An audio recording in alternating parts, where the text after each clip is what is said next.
Fala, gente rica, como é que vocês estão? Eu espero que muito bem. Sejam muito bem-vindos ao canal. Neste vídeo vamos falar sobre a Klabin, sobre essa nova fase da Klabin que de certa forma está em conflito com o momento atual do setor. E por que eu digo isso, que está em conflito? Porque vemos um câmbio desfavorável, um real forte frente ao dólar e também a performance da commodity desfavorável para a companhia. O preço da celulose está em patamares abaixo de anos anteriores. Isso é ruim para a geração de receita, logo o mercado precifica na ação. E vemos as unidades na casa de 17 e 18, as preferenciais e ordinárias entre 3 e 3 e 1 Anquirela. Muita gente olha e enxerga a oportunidade. Vou comprar que logo bate 5 conto, eu embolso o meu lucro e pronto. É justamente sobre isso que vamos falar, porque essa nova fase da Klabin, ela tem um potencial justamente para destravar valor na ação, né? Porém, momentaneamente, o conflito entre o momento do setor e o momento da empresa não tem deixado a ação decolar. E para entendermos essa nova fase da Klabin, precisamos olhar para 3 indicadores que são eles: CAPEX, alavancagem e geração de receita. E eu peguei os números do primeiro trimestre e observei o seguinte: o nível de endividamento da Klabin, agora no primeiro TRI de 26, ele já está se aproximando aos mesmos patamares de 2023 e 2024. E olhando para a geração de receita do primeiro TRI de 24, a gente viu uma receita na casa de 4 bi. A companhia reportou, no fim de 2025, uma receita já superior a 5 bilhões de dólares. E agora, no primeiro TRI de 26, também nessa faixa, uma leve queda na geração de receita ali, comparando o quarto TRI de 25 com o primeiro TRI de 26, mas ali na casa de 4.900, 5 bi, vamos arredondar aí para ficar melhor entendido em 5 bilhões. Ou seja, a companhia teve um salto na sua geração de receita. A gente olha para o nível de endividamento da companhia, ela chegou em 2025 a superar 30 bilhões de dívida líquida. E um nível de alavancagem de 4 vezes a dívida líquida sobre o EBITDA. Em 2024 e 2023, a companhia tinha uma dívida líquida muito menor, porém o nível de alavancagem naquele período ali maior do que a alavancagem atual. E a gente vê o seguinte, a companhia trazendo seu nível de alavancagem para os mesmos níveis de 2 anos atrás, ou seja, níveis menores, e segue reduzindo. Só agora, neste primeiro trimestre, comparando com o mesmo período do ano passado, foi uma redução de mais de 21% na sua dívida líquida. Isso significa que aquela necessidade de investimento pesado, ela já não existe mais. Tanto que, olhando para o CAPEX da companhia agora, a gente vê investimentos em níveis de 800 milhões de reais. Enquanto em 2024 a companhia tinha necessidade de investir mais de 1 bilhão e 100 milhões de dólares, tá?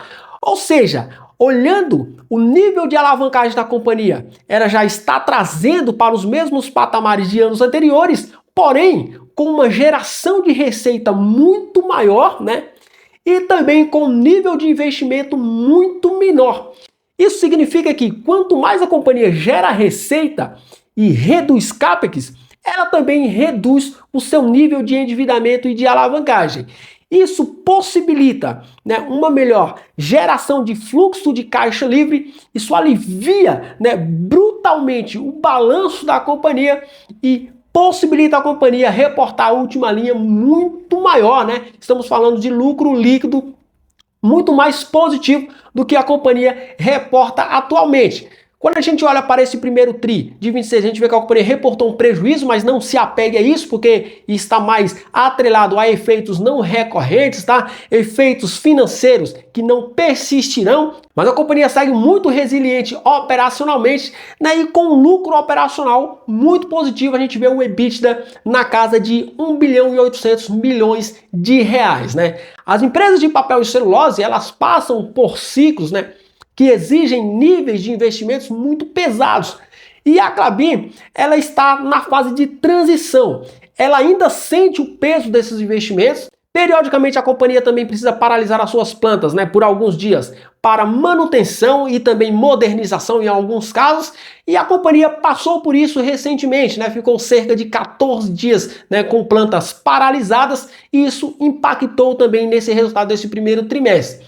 Mas a gente vê uma companhia com um EBITDA muito robusto, a gente vê a companhia com nível de alavancagem caindo de maneira agressiva até, podemos dizer assim, né, reduzir 4 bilhões, né, de dívida bruta é muita coisa, e a gente vê uma empresa gerando muito mais receita do que em anos anteriores, e com uma necessidade cada vez menor, né, de investimento pesado, né? O que a gente projeta é o seguinte: nos próximos anos a companhia já não terá mais a necessidade de investir tão pesadamente, né? Apenas para manutenção operacional, porque ela já modernizou suas plantas, já construiu novas plantas e todas essas plantas já estão trazendo resultado para a companhia. Isso já está se refletindo na geração de receita, tanto que a gente já vê um crescimento, um incremento de cerca de $1 bilhão na geração de receita trimestral da companhia, isso comparando, né, com o resultado que eu peguei de 2024, agora para o primeiro tri de 2026. E isso o mercado vai enxergar e vai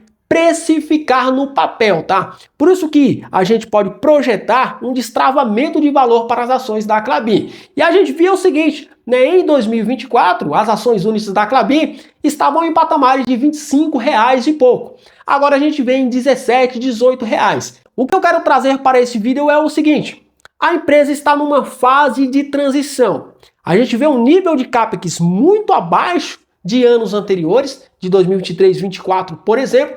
A gente vê uma geração de receita muito maior e a gente vê uma alavancagem já retornando para os mesmos patamares de 2 anos atrás. Isso porque eu não peguei 3 anos atrás, 4 anos, 5 anos atrás, tá? Peguei só os anos de 2024, porque eles também mostram ali 2023 no mesmo resultado. Então eu trouxe 2024 apenas para efeito comparativo com essa nova fase da companhia. A empresa que tinha níveis de receita líquida superior a 30 bi, agora está na casa de 24 bilhões de reais. E segue reduzindo, tá? Como eu citei, vimos, né, um CAPEX superior a 1 bi em 2024, agora 800 milhões de reais. E o câmbio que atualmente está sendo desfavorável para a geração de receita da companhia, por outro lado, ele está sendo muito favorável para a desalavancagem, né? Porque um real forte frente ao dólar, ele impacta positivamente na desalavancagem da companhia, porque ele deixa o carrego da dívida mais barato. Além do mais, né, a maior fatia dessa dívida dolarizada da companhia, ela está para o longo prazo. E como eu disse no vídeo anterior, o endividamento da Klabin nunca foi problema, tá? A companhia sempre conseguiu sustentar altos níveis de endividamento. Porém, o momento atual, essa nova fase da Klabin, ela pode sim destravar valor para as ações e também destravar valor para o yield, tá? E olhando para essa nova fase da Klabin, a gente entende que as projeções para os próximos anos são muito positivas no que se refere a destravamento de valor no papel e também a destravamento do yield, tá? Muito provavelmente esse yield vai sair dessa casa de 5%, porque a companhia está gerando mais receita, a companhia vai reduzir a alavancagem, vai ficar com um balanço mais leve, consequentemente vai lucrar mais, e lucrando mais, ela obviamente vai distribuir mais, tá? Então a empresa segue muito resiliente operacional e financeiramente, apesar desse primeiro tri ter vindo ofuscado por efeitos não recorrentes. Por esse momento todo, como eu citei, está sendo ofuscado pelo momento do setor atualmente que está sendo desfavorável. Beleza? O vídeo de hoje foi esse, espero que vocês tenham gostado. Forte abraço, até o próximo, fui!